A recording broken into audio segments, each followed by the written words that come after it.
Hello everyone, good morning. कैसे हैं आप लोग? स्वागत है आपका खान ग्लोबल स्टडीज के ऑफिशियल ऐप पर।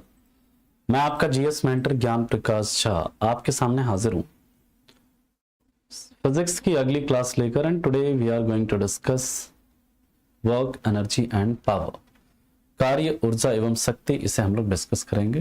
हेलो नीतू, दुर्गेश, अरविंद, बालकृष्ण, सोना, अंकिता, धनराज, जुबैर, उषा, दीपक, उमेश, सूरज, राहुल, उजाला, नवल, शुभम, अर्जुन, प्रीति, श्रवण। चलिए सभी लोग जुड़ चुके हैं तो हम लोग स्टार्ट करते हैं आज के सेशन को। लास्ट में हम लोग 7-8 सवाल भी देखेंगे इससे रिलेटेड कि कैसे सवाल आपके एग्जाम में बनते हैं।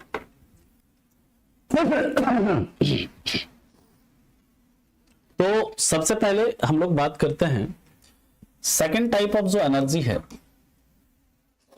उसे हम लोग क्या बोलते हैं? उसे हम लोग बोलते हैं पोटेंशियल एनर्जी,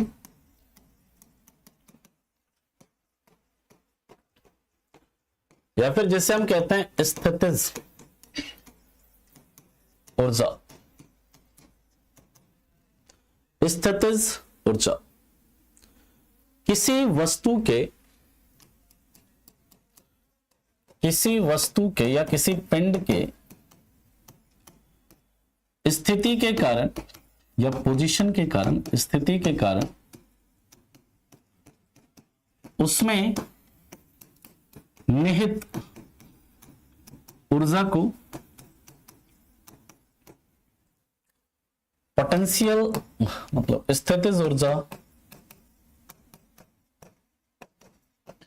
कहते हैं। समझना है ध्यान से, स्थितिज ऊर्जा कहते हैं। एनर्जी वेस्टेड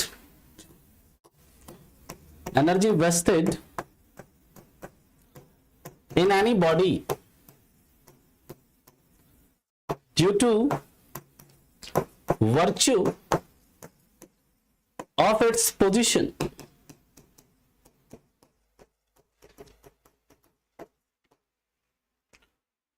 कोई भी वस्तु है उसकी जो स्थिति है वो किस पोजीशन में है उसके कारण जो उसमें एनर्जी वेस्टेड होता है, यानी उसके कारण जो उसमें ऊर्जा निहित होती है उसे हम लोग पोटेंशियल एनर्जी कहते हैं। जैसे मान लीजिए कोई पिंड है, उसका मास क्या है?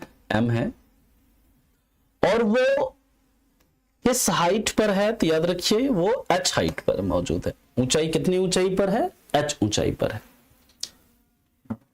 तो इसका जो पोटेंशियल एनर्जी होगा, इसकी जो मतलब स्थितिज ऊर्जा होगी वो क्या हो जाएगी? mgh। क्या हो जाएगी? mgh। जहां पर m क्या है? पिंड का द्रव्यमान यानी मास ऑफ ऑब्जेक्ट। g क्या है? गुरुत्वीय त्वरण, acceleration due to gravity, acceleration due to gravity. और h क्या है आपका? h है आपका ऊंचाई, ऊंचाई यानी हाइट, वस्तु की ऊंचाई या पिंड की ऊंचाई। ठीक है, इसके उदाहरण क्या हैं? काइनेटिक एनर्जी के, पोटेंशियल एनर्जी के क्या उदाहरण हैं? इसे हम लोग अभी फर्दर देखेंगे, अभी हम लोग आगे डिस्कस करेंगे। लेकिन आपको यह समझना है, अभी अगर मान लीजिए कोई पिंड है, उसका जो पोजीशन है उसके कारण जो उसमें मौजूद या निहित ऊर्जा होती है उसे हम लोग क्या कहते हैं? स्थितिज ऊर्जा। जैसे मान लीजिए कि कोई आपका ऑब्जेक्ट है, उसका मास m है, और अगर वो h ऊंचाई पर है तो उसका जो पोटेंशियल एनर्जी है वो क्या होगा? mgh हो जाएगा। ठीक है, यहां तक बात समझ में आ गई। अब इससे रिलेटेड न्यूमेरिकल कैसे बनता है, एक न्यूमेरिकल इससे रिलेटेड देखते हैं, फिर इसके आगे हम लोग मूव करेंगे।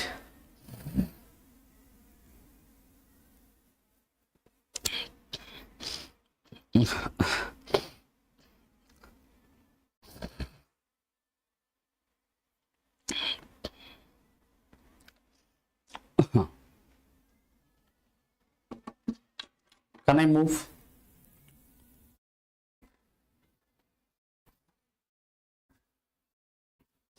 यहां तक लिख लिया सभी ने?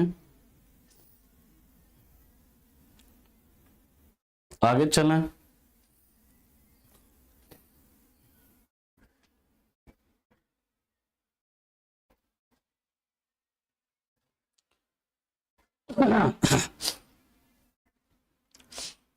ठीक है, अब हम लोग बात करते हैं वर्चू, मतलब कि उसका जो पोजीशन है उसके कारण। हाँ, यू से भी रिप्रेजेंट कर सकते हैं, जनरली इसे पोटेंशियल पीई लिख लीजिए, है ना, पोटेंशियल एनर्जी से रिप्रेजेंट करते हैं, है ना। जैसे मान लो कि कोई पक्षी है, अभी एग्जाम्पल में आएंगे ना, एग्जाम्पल में पूरा डिटेल में आपको समझाएंगे, अब एक एक एग्जाम्पल इसका जब डिस्कस करेंगे तो हम लोग समझेंगे, ठीक है। इसके बाद की बात करते हैं, तो क्वेश्चन आप लिखिएगा, अगर किसी पिंड का द्रव्यमान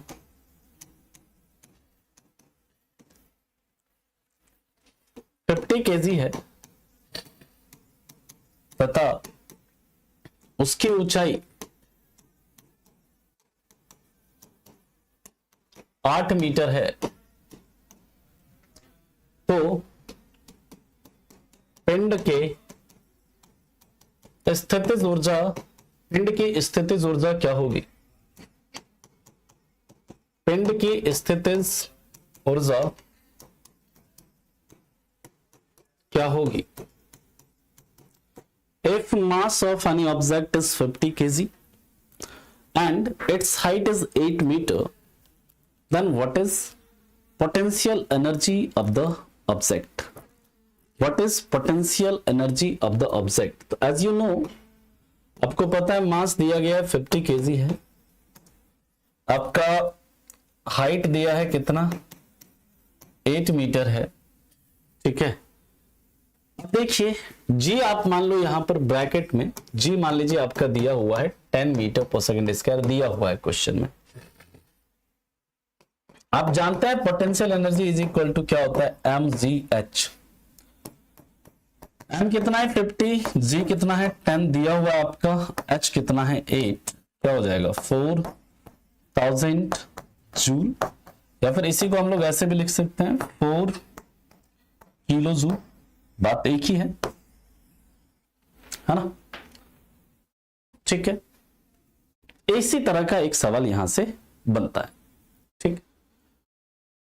अब अभी इसका एग्जांपल हम लोग देखेंगे कि पोटेंशियल एनर्जी का क्या एग्जांपल है ना, काइनेटिक एनर्जी का क्या एग्जांपल है ना। देखिए अभी वर्तमान में जो मैं हूं, तो मैं यहां पर नोएडा ऑफिस में हूं, है ना सर, ठीक है ना, कोई ऐसी समस्या नहीं है ना, और आप लोगों के रहते कोई समस्या हो भी नहीं सकती है, ठीक। तो एग्जैक्ट मैं एक्चुअली सुबह से मैं ऑफिस मतलब क्लासेस में ही बिजी हूं, तो अभी वर्तमान में सर किधर हैं, कहां पर हैं, इसकी जानकारी मेरे पास नहीं है, लेकिन आप लोगों के रहते हुए सर के साथ कुछ भी नहीं हो सकता, ठीक है। हाँ, वो थोड़ा सा हो जाता है ना उसमें, मतलब जब आंदोलन वगैरह में थोड़ा सा डिहाइड्रेशन वगैरह के कारण हो गया था, लेकिन अभी ठीक है, ठीक है, अभी सही है, कोई दिक्कत नहीं है, और आप लोगों के रहते हुए दिक्कत भी नहीं हो सकता। चलिए अगले पॉइंट पर चला हम लोग, नेक्स्ट है, अब हम लोग बात करते हैं स्प्रिंग, है ना। जैसे मान लीजिए स्प्रिंग है, ये एक स्प्रिंग है, और इस स्प्रिंग को आप क्या करते हैं, खींचते हैं। स्प्रिंग को क्या करते हैं आप, खींचते हैं। तो खींचने के कारण उस स्प्रिंग में क्या होता है, पोटेंशियल एनर्जी आ जाती है ना। अगर आपसे पूछा जाए कि पोटेंशियल एनर्जी, स्प्रिंग का पोटेंशियल एनर्जी क्या होता है, तो याद रखिएगा स्प्रिंग की जो पोटेंशियल एनर्जी होती है, स्प्रिंग की स्थितिज ऊर्जा, इसका एक तो फॉर्मूला पूछता है और इससे यहां से न्यूमेरिकल भी पूछता है। स्प्रिंग की स्थितिज ऊर्जा जो होती है, याद रखिएगा स्प्रिंग की स्थितिज ऊर्जा, इसका फॉर्मूला क्या होता है, इसका फॉर्मूला होता है पोटेंशियल एनर्जी बराबर हाफ के एक्स स्क्वायर।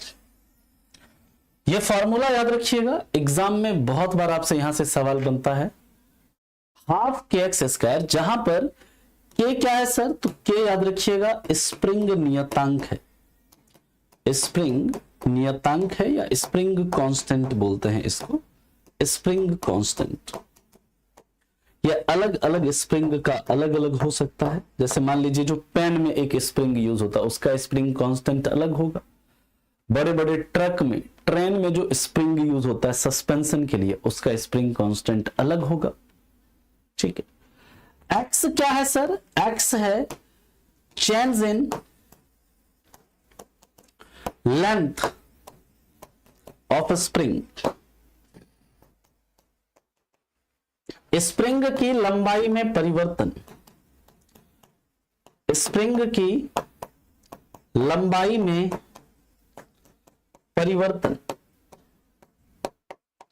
स्प्रिंग की लंबाई में परिवर्तन। जैसे मान लीजिए ये स्प्रिंग है, इसको हमने खींचा, अभी इसका मान लीजिए कि कुछ भी लेंथ, कोई भी लेंथ है, लेकिन जैसे मान लीजिए इसको हमने खींचा, तो इसका जो लेंथ है ना उसमें चेंज कितना आया। मान लीजिए इसके लेंथ में एल लेंथ था, लेकिन इसके लेंथ में चेंज कितना आया, एक्स चेंज आया। तो ये एक्स क्या है, एक्स है स्प्रिंग के लेंथ में, लंबाई में क्या चेंज हो रहा है। बात समझ में आ गई। बालकृष्ण जी, ये अलग अलग स्प्रिंग के लिए अलग अलग होता है। वो क्वेश्चन जब आपसे पूछेंगे तो वहां पर स्प्रिंग कांस्टेंट आपको दिया रहेगा। ये आपको इसका वैल्यू याद रखने की जरूरत नहीं है, क्योंकि ये डिफरेंट डिफरेंट स्प्रिंग के डिफरेंट डिफरेंट हो सकता है। इसका कोई एक निश्चित मान नहीं होता है।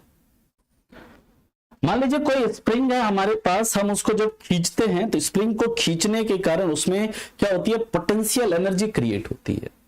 और वो जो स्प्रिंग का पोटेंशियल एनर्जी होता है उसको निकालने का फॉर्मूला होता है हाफ के एक्स स्क्वायर, जहां पर के क्या है, स्प्रिंग नियतांक है, एक्स क्या है, स्प्रिंग को खींचने पर जो लेंथ में चेंज आ रहा है वो क्या है, एक्स। ये फॉर्मूला याद रखना है। और दूसरा, यहां से सवाल कैसे, न्यूमेरिकल कैसे बनेगा, अभी हम लोग एक न्यूमेरिकल भी इससे रिलेटेड देखते हैं। तो फटाफट इसे लिखिए, फिर चलते हैं इसके आगे।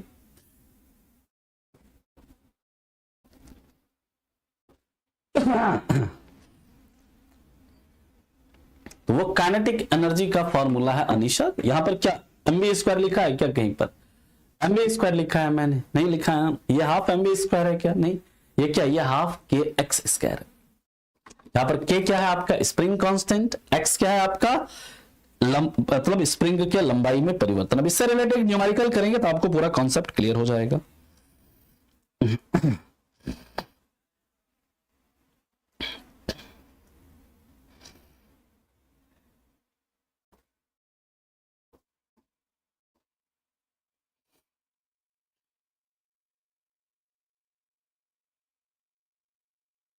चला आगे।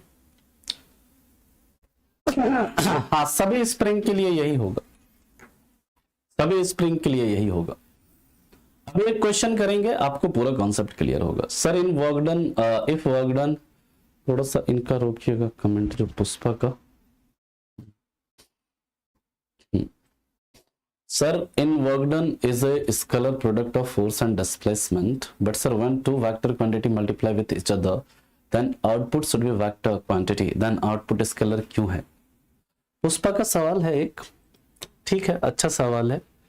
पुष्पा जी कह रही हैं कि जो फोर्स और वेक्टर, फोर्स और डिस्प्लेसमेंट जो है ये दोनों वेक्टर है, तो इसका जो मल्टीप्लिकेशन होगा वो भी वेक्टर होना चाहिए, मतलब सदिश होना चाहिए, ये कह रही है ये। तो वर्क जो है जब इस दोनों का प्रोडक्ट है तो वर्क स्केलर क्यों है। देखिए वेक्टर के ना दो प्रोडक्ट होते हैं पुष्पा जी, एक स्केलर प्रोडक्ट होता है या फिर जैसे हम लोग क्या बोलते हैं डॉट प्रोडक्ट भी बोलते हैं, स्केलर प्रोडक्ट या फिर इसी को हम बोलते हैं डॉट प्रोडक्ट। ठीक है, यानी यहां पर क्या है, फोर्स और दो वेक्टर क्वांटिटी का स्केलर प्रोडक्ट। याद रखिएगा जब दो वेक्टर क्वांटिटी होता है उसका जो स्केलर प्रोडक्ट होता है ना, वो क्या होता है, वो आपका स्केलर होता है। स्केलर प्रोडक्ट, क्योंकि ये स्केलर प्रोडक्ट है। स्केलर प्रोडक्ट जो होता है वो क्या होता है, स्केलर होता है। हाँ, अगर यहां पर आपका क्रॉस प्रोडक्ट होता है या वेक्टर प्रोडक्ट बोलते हैं इसे, क्रॉस प्रोडक्ट या फिर इसे वेक्टर प्रोडक्ट भी कहा जाता है। अगर ये वेक्टर प्रोडक्ट होता है यानी कि ये वाला प्रोडक्ट होता है, तो यहां पर इसका फॉर्मूला हो जाता है एफ डी साइन थीटा, और यहां पर ये जो वैल्यू आता है ना, ये आपका कैसा होता है, ये आपका वेक्टर होता है। तो वेक्टर के भी दो प्रोडक्ट होते हैं, एक होता है स्केलर, एक होता है वेक्टर। जबकि वर्क डन जो है ये कैसा प्रोडक्ट है, स्केलर प्रोडक्ट है। बात समझ में आ गई? हाँ जी बिल्कुल पुष्कर जी, स्थिर रहने पर। क्लियर हो गया? हो गया क्लियर जिसका भी डाउट था? अब हम लोग बात करते हैं, इसके बाद यहां पर आते हैं, क्वेश्चन एक करते हैं।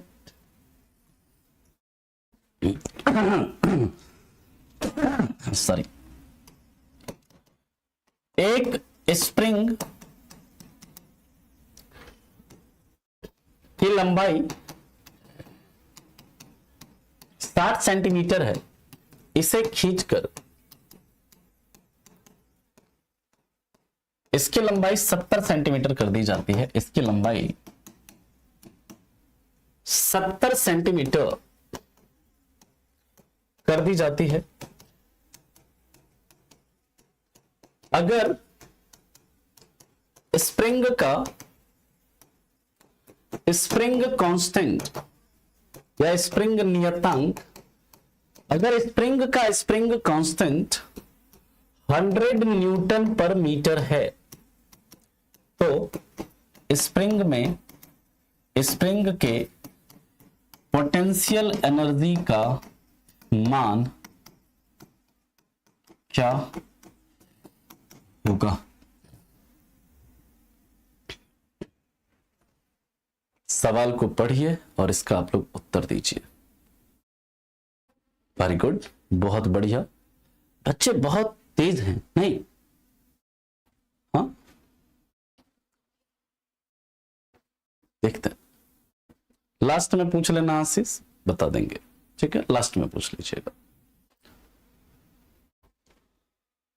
सभी का कितना आ रहा है? 2500, 3000, 5000 यही आ रहा है। 500 जूल आ रहा है, ठीक। इंग्लिश में लिख लो, if length of a spring is 60 centimetre and if it is stretched to 70 centimeter and spring constant, and if spring constant of a spring is 100 Newton per meter, then what is potential energy of a spring? ठीक है। और यहां मुझे बड़ा दुख होता है, दुख हो रहा है आप लोगों को कि बताते हुए कि किसी भी बच्चे का सही उत्तर नहीं आया है। किसी भी बच्चे का सही उत्तर नहीं आया है। एक बच्चे ने अभी जस्ट एक बच्चे ने सही उत्तर दिया, दैट इज छोटू। फिर तपव्रत, वेरी गुड। और यही बच्चे देखिए सिलेक्शन लेंगे, बिकॉज दे आर केयरफुल। वो क्या है? केयरफुल हैं। उन्होंने सवाल को ध्यान से पढ़ा है, समझा है। उन्होंने यूनिट का ध्यान रखा कि यहां पर 60 सेंटीमीटर में है, 70 सेंटीमीटर में है।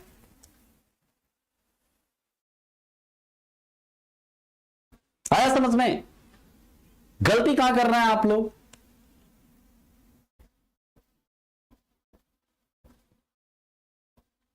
इस गलती को सुधारो फटाफट और सब उत्तर बताओ क्या होगा। इस गलती को सुधारो और अब उत्तर बताओ क्या होगा।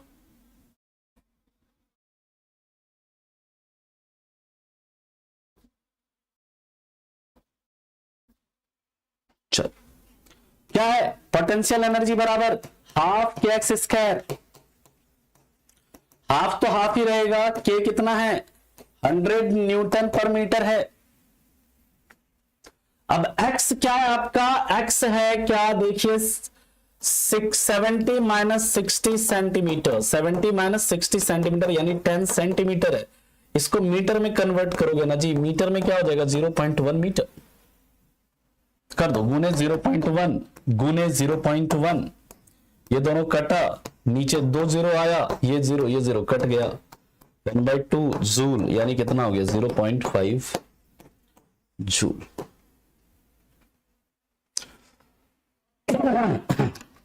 आ गया सबको समझ में? गलती कहां पर कर रहे थे आप लोग, क्लियर हो गया? चलिए अब हम लोग बात करते हैं टोटल एनर्जी या मैकेनिकल एनर्जी की।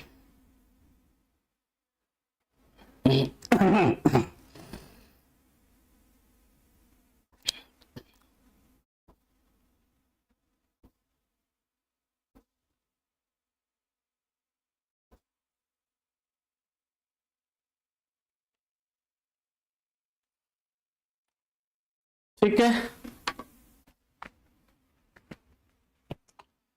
अरे कुछ भी नहीं है यार, इसमें कुछ भी नहीं है। आपको डाटा दिया हुआ है कि कोई स्प्रिंग है, उसका लेंथ 60 सेंटीमीटर है, उसको खींचा हमने तो लेंथ क्या हो गया 70 सेंटीमीटर हो गया। तो चेंज इन लेंथ कितना आया 10 सेंटीमीटर आया।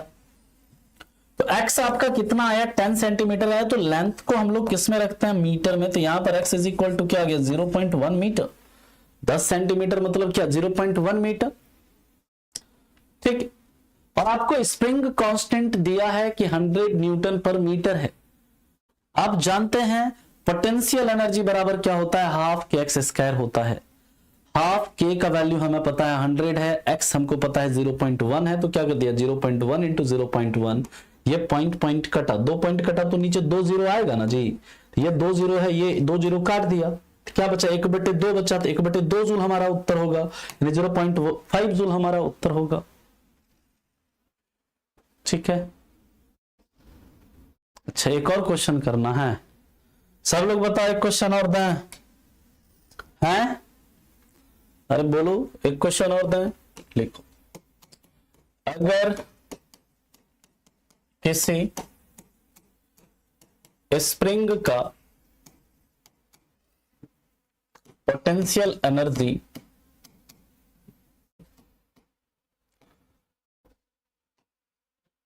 2000 जूल है, पोटेंशियल एनर्जी 2000 जूल है, और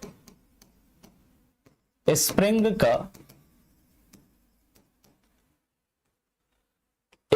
नियतांक 10 न्यूटन पर मीटर है, तो स्प्रिंग की लंबाई में परिवर्तन क्या होगा। तो स्प्रिंग के लंबाई में परिवर्तन क्या होगा।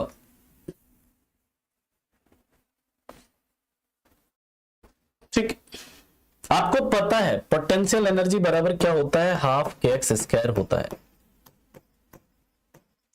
पोटेंशियल एनर्जी कितना दिया है 2000 जूल, यही है ना, बराबर 1/2 गुने के कितना है 10 है, एक्स स्क्वायर है, ये जीरो कटा, क्या हो गया 400 बराबर क्या हो गया एक्स स्क्वायर, एक्स ही तो निकालना है, एक्स बराबर क्या आ गया √400 क्या 20 मीटर।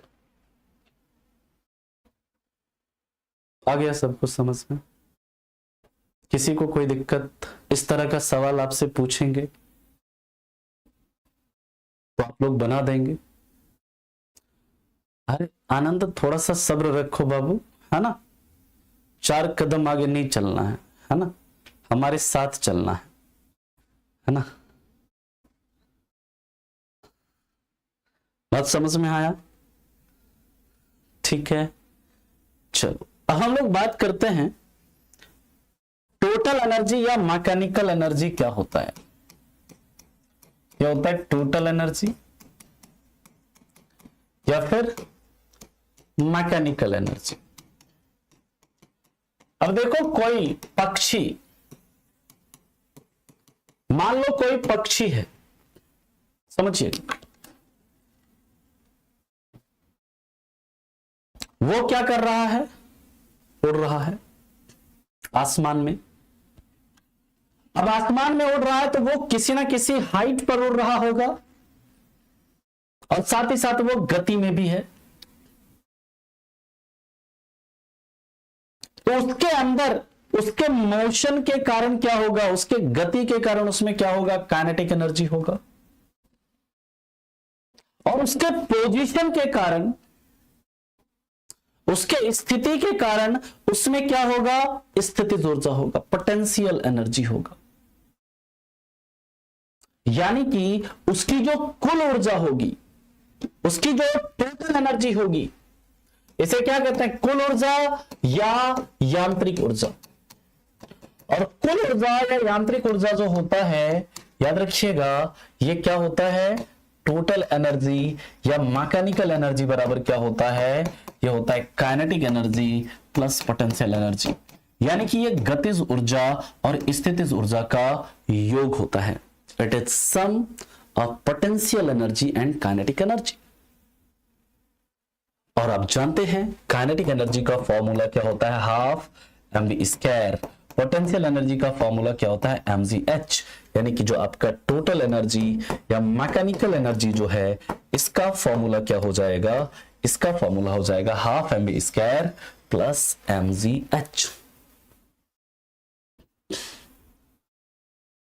बात समझ में आई? इससे रिलेटेड भी अभी हम लोग सवाल करेंगे, लेकिन अब हमें समझना है एग्जाम्पल, काइनेटिक एनर्जी का एग्जाम्पल क्या क्या है, पोटेंशियल एनर्जी का एग्जाम्पल क्या क्या है, मैकेनिकल एनर्जी या टोटल एनर्जी का एग्जाम्पल क्या क्या है, इसे अब हम लोग समझते हैं।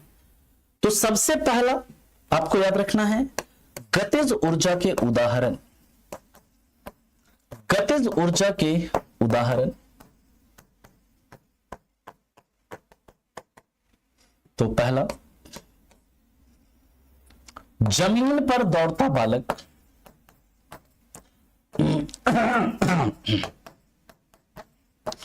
a boy running on floor।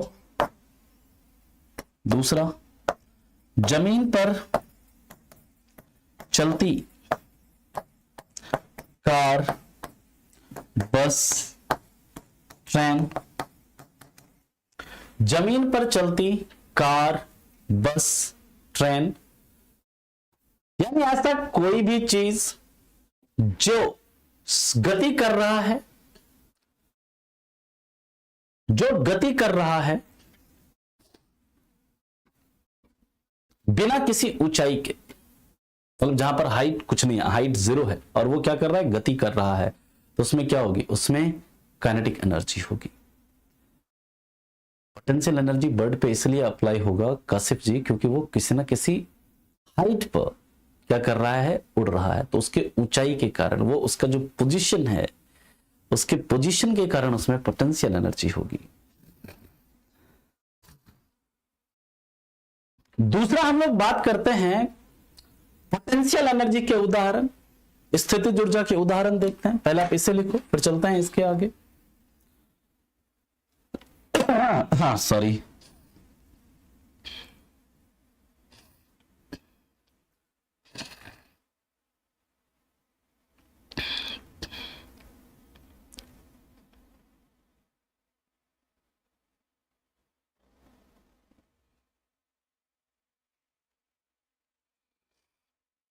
चला आगे।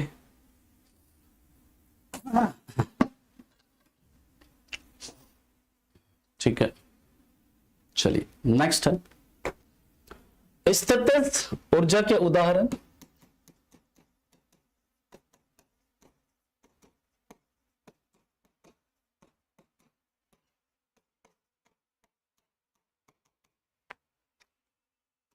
एग्जाम्पल ऑफ पोटेंशियल एनर्जी, तो पहला याद रखिएगा बांध, जो डैम वगैरह होता है ना, डैम में भंडारित ऊर्जा,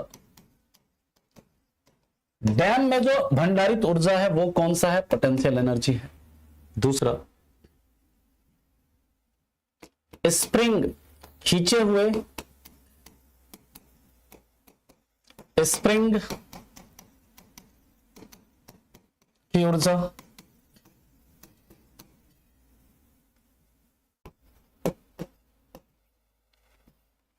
तीसरा, चाबी वाले घड़ी, चाबी वाला घड़ी होता है, एक चाबी वाले घड़ी में उसमें क्या होता है ना, चाबी दे दो तो उसमें बैटरी वगैरह का जरूरत नहीं होता है ना।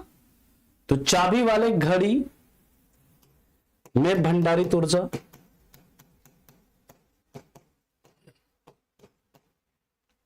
चौथा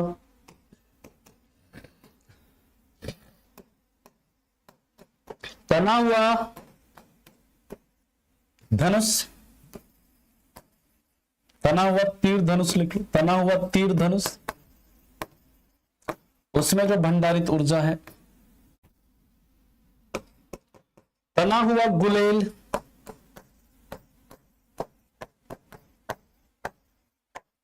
गुलेल होता है ना, जिससे पक्षी वगैरह को मारता है या फिर कोई चीज तोड़ने के लिए जो गुलेल होता है। छठा छत से लटकता हुआ पंखा, छत से लटकता हुआ पंखा, पंखा भी लटका हुआ है, चल नहीं रहा, सिर्फ लटका हुआ है। छत से लटका हुआ पंखा, ठीक है।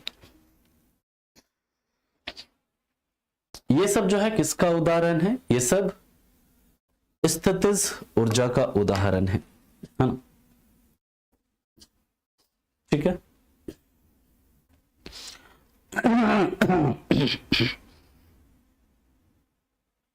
इसके बाद और भी लिख सकते हैं, हाथ में रखा हुआ पत्थर। मान लीजिए आप हाथ में पत्थर रखे हुए हैं, लिख सकते हैं ये भी, हाथ में रखा हुआ पत्थर, रॉक, स्टोन, है ना। अब इसके बाद हम लोग बात करते हैं कुल ऊर्जा या यांत्रिक ऊर्जा के उदाहरण, यांत्रिक ऊर्जा के उदाहरण या कुल ऊर्जा के उदाहरण या मैकेनिकल एनर्जी के उदाहरण। तो सबसे पहले याद रखिएगा उड़ता हुआ पक्षी।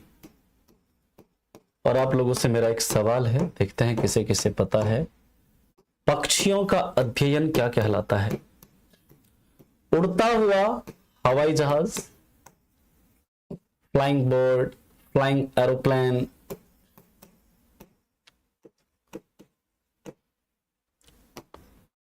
बंदूक से निकली गोली,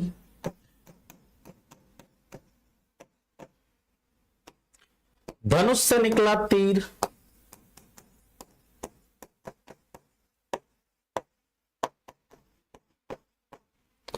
छत पर दौड़ता बालक,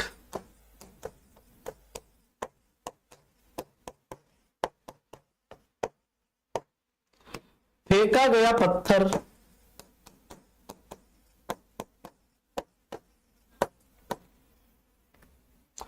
बर्ड की स्टडी को क्या बोलते हैं? ऑर्निथोलॉजी बोलते हैं, ठीक है, ऑर्निथोलॉजी बोलते हैं।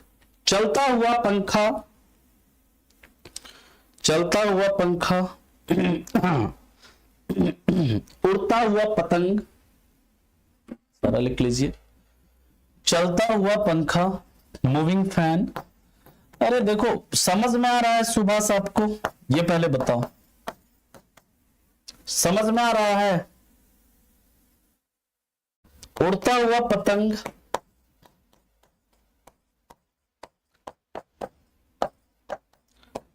उड़ता हुआ पतंग समझ में आ रहा है? तो हिंदी इंग्लिश का क्या मतलब है? आपको कोई बोर्ड का पेपर लिखना है, बताइए, नहीं ना, समझ में आना चाहिए कॉन्सेप्ट।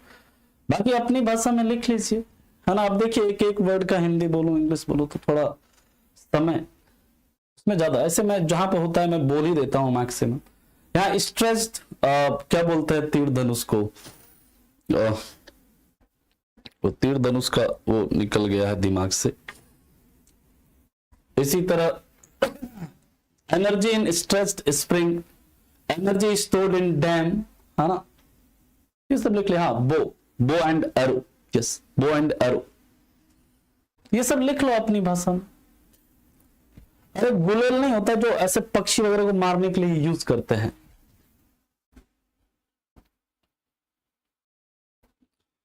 अच्छा ठीक है, मैग्नेटिक एनर्जी नहीं, mechanical energy Vishal, mechanical energy. है ना। मैकेनिकल एनर्जी जो होता है that is sum of kinetic energy and potential energy, है ना। पोटेंशियल एनर्जी और काइनेटिक एनर्जी का क्या होता है, योग होता है। विक्रम क्या रिप्लाई करूं, कोई आपका डाउट है तो बताइए, है ना। अभी बच्चे में खूब चला है गुलेल। जब आम का सीजन होता था ना, आम में छोटा, जब आम का सीजन होता था तो बगीचा जाते थे हमारे तरफ ना, जो मतलब आजकल जैसे फार्म हाउस कहते हैं ना, हमारे तरफ बोलते हैं उसको बगीचा, अड्डा बोलते हैं, है ना। हमारे तरफ जो मतलब खेत वगैरह होता है वहां पर जिसमें पेड़ उड़ होता है, आम का, लीची का, इस सब का, तो बगीचा जाते थे हम लोग। तो या बगिया या बाग जो भी है, हम लोग भी गुलेल से खूब, वो आम का जो छुटका छुटका नहीं, जब आम बड़ा होने लगता है तो उसको टिकोला बोलते हैं हमारे तरफ, उसको खूब तोड़ते थे बच्चों में गुलेल से। ठीक, चलो कोई नहीं, तो इसे फटाफट लिख लीजिएगा, फिर चलते हैं इसके आगे। क्या दुविधा है आजकल ना जी मोबाइल आ गया, नहीं तो पहले मोबाइल इंसान को ना एक तरह से कहिए ना कि जकड़ लिया, है ना। मतलब कई साइंस है ना, कहता है ना, साइंस अगर वरदान है तो साइंस अभिशाप भी है ना। विज्ञान अगर एक वरदान है तो वैज्ञानिक अभिशाप भी है। कई चीजों को आसान तो कर दिया, लेकिन लोगों के बीच में दूरियां बढ़ा दी, है ना। चलिए खैर,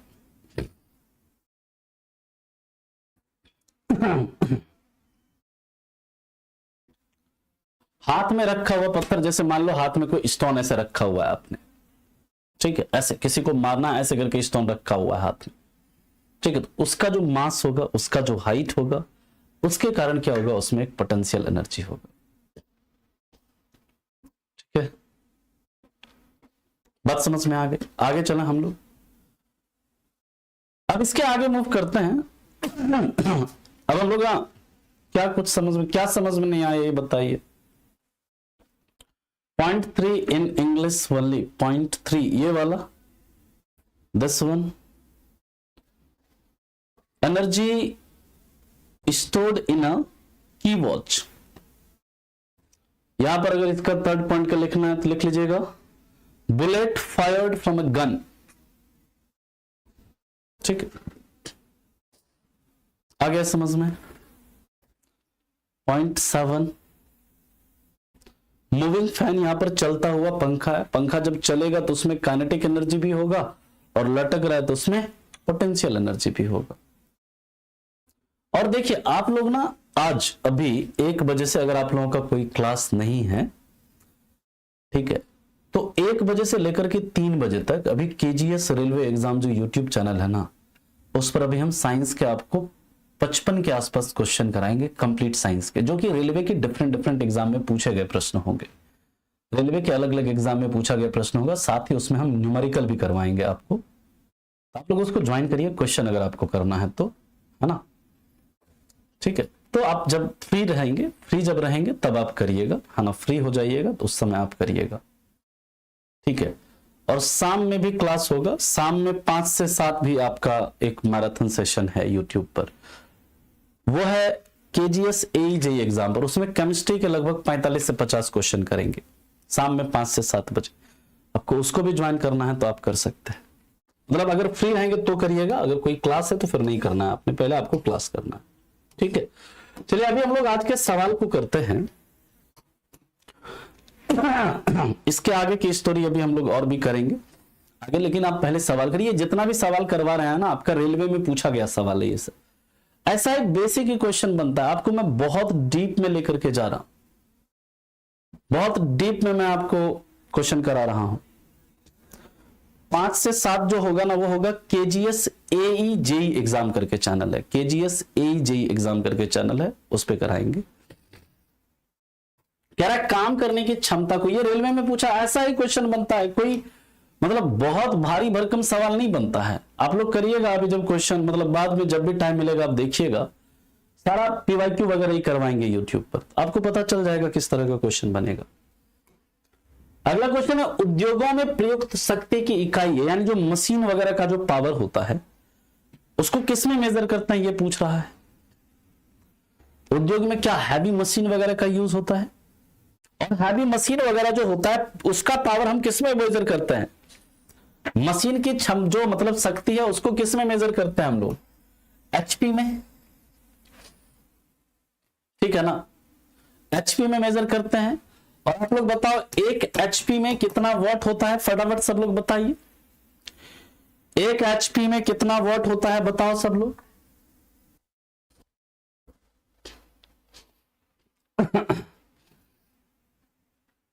ठीक है, चलो अगला सवाल देखते हैं।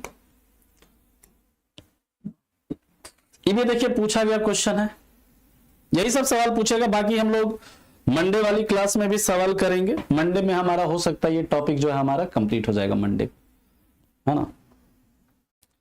इसका क्या हो जाएगा उत्तर,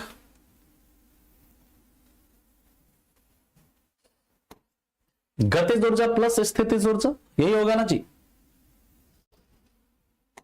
नेक्स्ट क्वेश्चन है, ये एक न्यूमेरिकल है, करिए इस न्यूमेरिकल को आप लोग।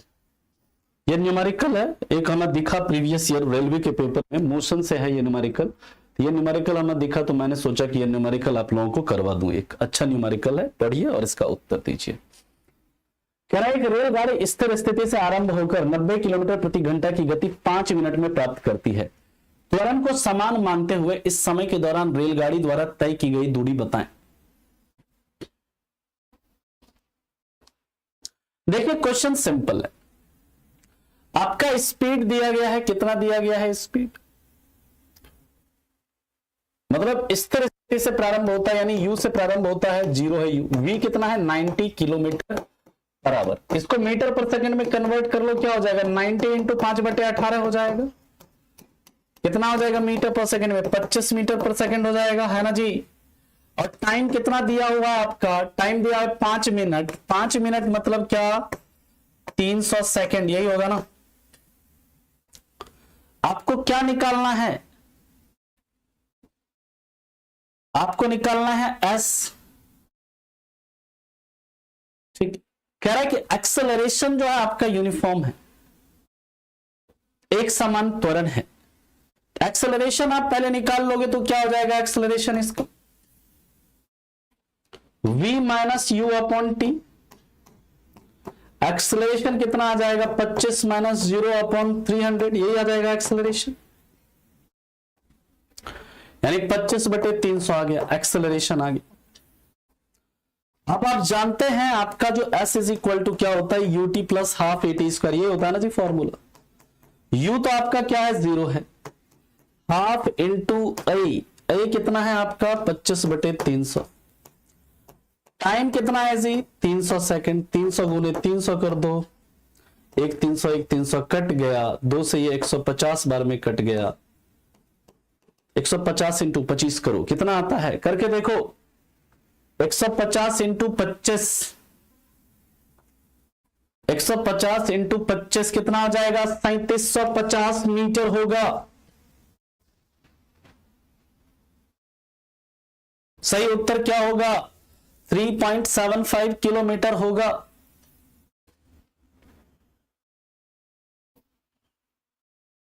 अरे हाँ नहीं बोलो, सबको समझ में आया, सबको समझ में आया।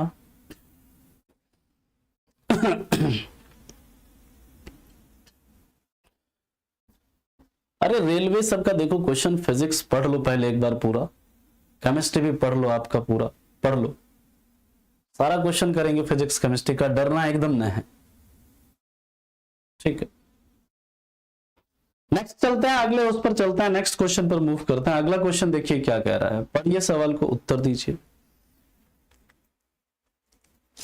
इस तरह का क्वेश्चन कल कई बार कराए हैं, कई सारे क्वेश्चन कराए हैं कल इस तरह का, केमिस्ट्री फिजिक्स के बाद होगा।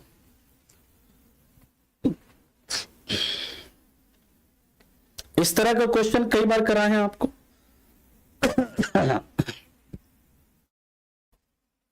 कह रहा है कि मास जो है m और 9m है, इक्वल काइनेटिक एनर्जी है तो रेशियो उसके मोमेंटम का क्या होगा? मोमेंटम का रेशियो पूछ रहा है, क्या होगा बताओ? काइनेटिक एनर्जी जो है इक्वल कह रहा है, तो इसका क्या हो जाएगा? P1 square upon 2m1। दूसरे का काइनेटिक एनर्जी क्या हो जाएगा? P2 स्क्वायर बटे 2m2 कह रहा है, ये दोनों क्या है? बराबर है, यानी कि P1 स्क्वायर बटे 2m1 बराबर क्या? P2 स्क्वायर बटे 2m2। यही होगा ना, यही कह रहा है ना। तो ये दो दो कैंसिल हो जाएगा। P1 स्क्वायर बटे P2 स्क्वायर बराबर क्या हो जाएगा? m1 upon m2। m1 upon m2 कितना है? 1/9।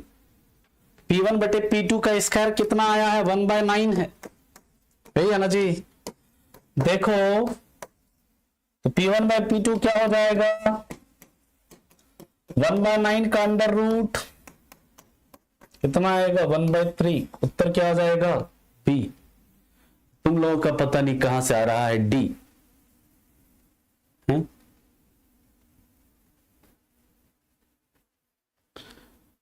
लोगों को सुधारने का जरूरत है। ठंडा में जब छौकी पड़ता ना तुम लोगों को यहाँ पे, तब जाके तुम लोग ना गलत नहीं करता। ऑनलाइन क्लास का यही एक तो बड़ा समस्या है कि कूट नहीं सकते हैं किसी को आप गलती करने पर भी। अगर ये मौका रहता ना तो सबको सुधार देते हैं। गलतियां नहीं करता, या तो गलती नहीं करता या तो क्लासे में नहीं आता है ना। चलिए खैर अगले सवाल पर चलते हैं। नेक्स्ट क्वेश्चन है, अगला क्वेश्चन है, पढ़ो उत्तर दो। अरे 5/18 किलोमीटर पर आवर को मीटर पर सेकंड में कन्वर्ट करते हैं ना, तो उसमें 5/18 से उसको गुना करते हैं। 5/18 से गुना करते हैं, है ना, बराबर है।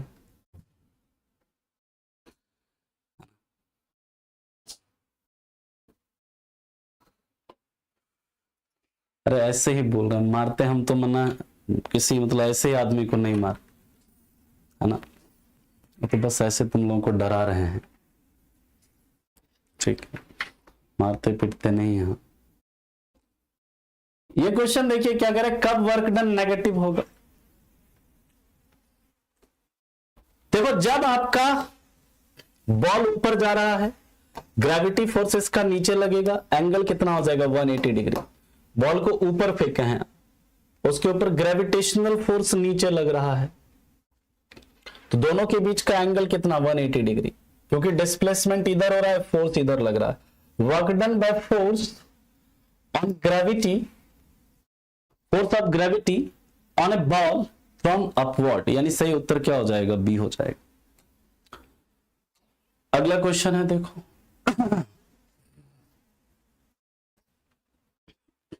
हमको भी मारते थे, ऐसा नहीं, हम भी मार खाए हैं स्कूल में। कुछ गलती करते थे ना, दो काम करते थे। एक तो यहाँ पे ना ऐसे पता नहीं ऐसे लेते थे, बुजोर से मारते थे इस जगह पे। उससे भी खतरनाक क्या करते थे ना, ऐसे कलम लेते थे, इसमें डाल के ऐसे दबा देते थे जोर से। बहुत कष्ट हुआ है बचपन में हमको भी, है ना। ऐसा नहीं है, हम भी मार खाए। और वो तो छोड़ो, घर वाले भी, मम्मी पापा भी कह देते थे कि कुछ भी गलती करे पहले कूट दीजिए, उसके बाद बताइएगा कि क्यों कूटे हैं। इसका सही उत्तर क्या है? It's correct answer is option D. D is the right answer. अगला सवाल है, ये कह रहा 11 वाट की दर से 440 जूल कार्य करने में कितना समय लगेगा? ठीक है,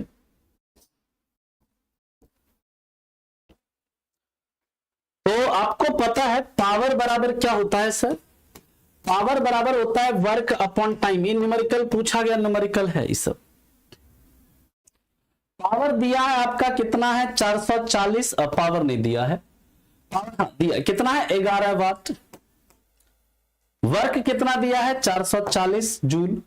आपको समय पूछ रहा है टाइम, तो टाइम बराबर क्या हो जाएगा 440 बटे 11, कितना हो जाएगा 40 सेकंड आ जाएगा। सही उत्तर क्या हो जाएगा, option B B is the right answer. ठीक है, तो ये था आज का सवाल। कितना क्वेश्चन तुम लोगों का सही हुआ, सही सही बताना। बाकी मिलेंगे आपसे परसों। ठीक है, अगर 6 से ऊपर है तो फिर ठीक है।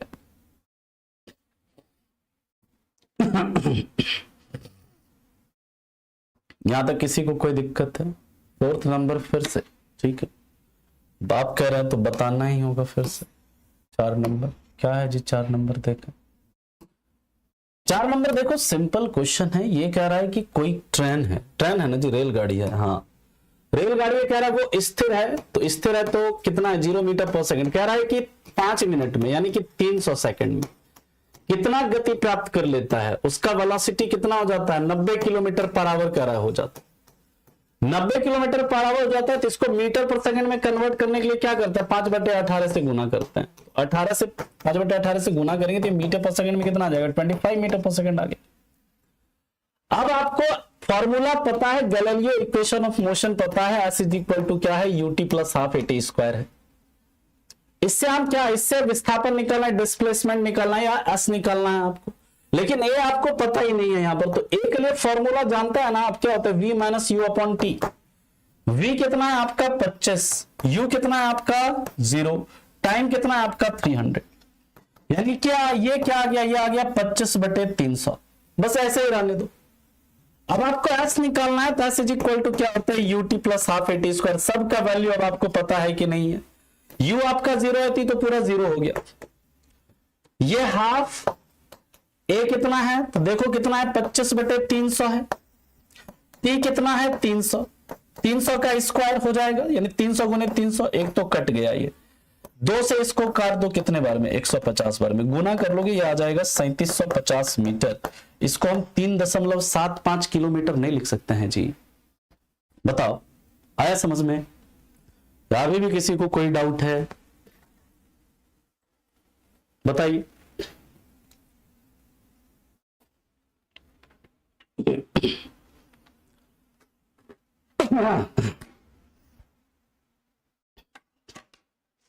क्लियर है? चलिए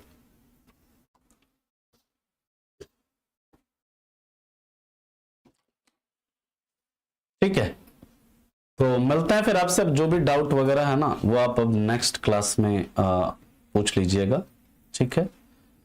और मिलते हैं फिर आपसे कल की क्लास, मतलब मंडे की क्लास में, इसके आगे के मुद्दों के साथ। तब तक के लिए आप लोगों का धन्यवाद। Thank you so much, bye bye, take care and have a good day. Thank you.